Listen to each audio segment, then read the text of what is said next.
Lorsqu'il débarque en Algérie en 1957, Jean-Marie Le Pen est lieutenant. Âgé de 29 ans, il a connu la défaite d'Indochine. En 1957, le général Massu a les pleins pouvoirs à Alger, pour y rétablir l'ordre colonial. Le lieutenant Le Pen est alors chargé de collecter des informations, ce qu'il fera en utilisant la torture, une pratique qu'il n'a jamais regrettée. Dans la nuit du 2 au 3 mars 1957, le lieutenant Le Pen à la tête d'un groupe de 20 parachutistes qu'il commande, a ainsi torturé Ahmed Moulay, en utilisant ce poignard. Ahmed Moulay a été torturé chez lui, devant sa femme et ses 6 enfants. La bouche tailladée, il n'a jamais parlé. Puis, une fois mort, Ahmed a été criblé de balles. Il s'agissait de maquiller le décès sous la torture, en règlement de compte entre félagas, le terme péjoratif utilisé par les colons à l'époque, pour salir les révolutionnaires algériens.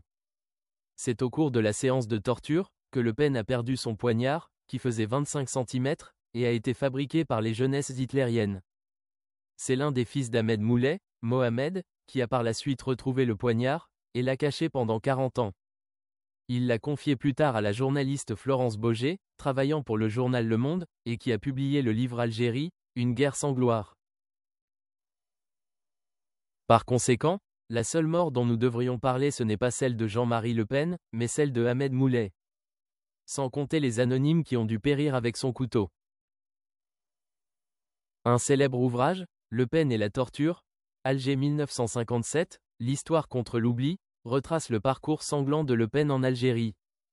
Ce livre contient le récit de victimes et de témoins, des rapports de police, et des archives militaires.